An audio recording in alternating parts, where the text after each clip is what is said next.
Balita mula sa Mindanao. Kinumpirma sa DZRH ng hepe ng MDRRMO Caraga na si Miss Melanie Ibanez na still missing pa rin na mag-amang di manoy natabunan ng gumuhong lupa pasado alas 7 ng umaga kahapon sa sitio Panlaisan, Barangay Pichon, Caraga, Davao Oriental.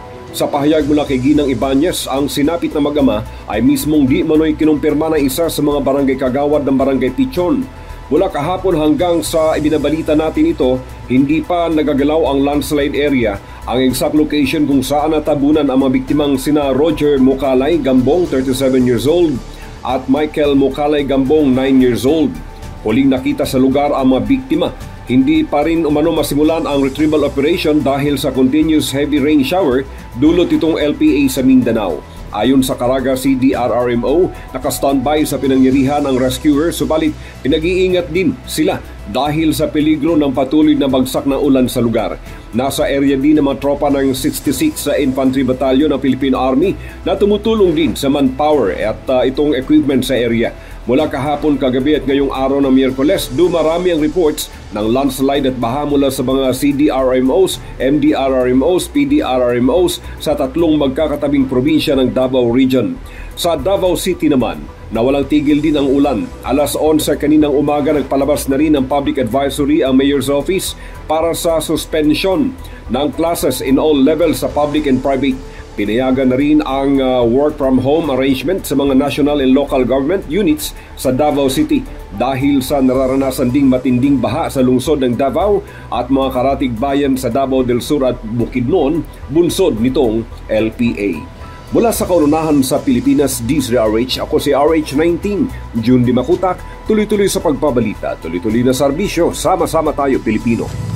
Balita mula sa Bicol, patay ang isang lalaking US citizen matapos man itong sumalpok ang minamano nitong motorsiklo sa isang truck sa bahagi ng Almeida Highway sa Barangay Concepcion Pequeña sa Naga City pasado alas 12 ng madaling araw kanina.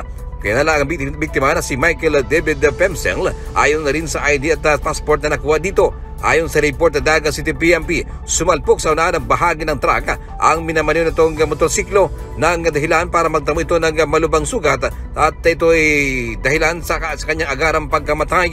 Isunugod man sana sa ospital ngunit ito ay itinitarang dead on arrival. Nasa kustodiya ngayon ng mga otoridad ang driver ng truck para naman sa kulang disposisyon.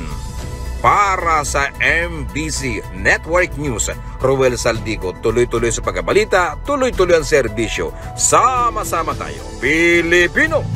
Nagkagulo sa isang lamay sa patay sa barangay Umanday, Bugalyon, Pangasinan na magkaroon ng pananaksak dahil sa sugalan. Sa ulat ni Chief of Police Major Ramsey Ganaban, bago naganap ang pananaksak, nagkaroon muna ng hindi pagkakaunawan ng suspek at biktima dahil sa sugal na baraha. Naawat naman ang mga tao sa lugar ang mga ito at umuwi na ang suspek na kinilalang si Dennis Victorio, 40 anyos, dating barangay Kagawad at residente ng barangay Kabayawasan ng nasabing bayan, pero ilang minuto lamang ang nakakalipas ay nagbalik ito na armado ng patalim at walang sabi-sabing pinagsasaksak. Ang biktima na si Manuel Sapigaw, 52 anyos, residente ng barangay Poblasyon ng nabanggit na bayan na nagtamo ng sugat sa iba't ibang bahagi ng kanyang katawan, na agad naman itong nadala sa Lingayen District Hospital. Subalit habang nilalapatan ng lunas ng mga doktor ay binawian din ito ng buhay habang mabilis namang tumakas ang suspek na patuloy pang pinaghahanap ng mga otoridad habang inihahanda ang kaukulang kaso laban sa kanya. Mula sa Action Radio Pangasinan, ito si Freddy Fajardo, RH38, tuloy-tuloy sa pagbabalita, tuloy-tuloy sa serbisyo, sama-sama tayo Pilipino. MBC Network News.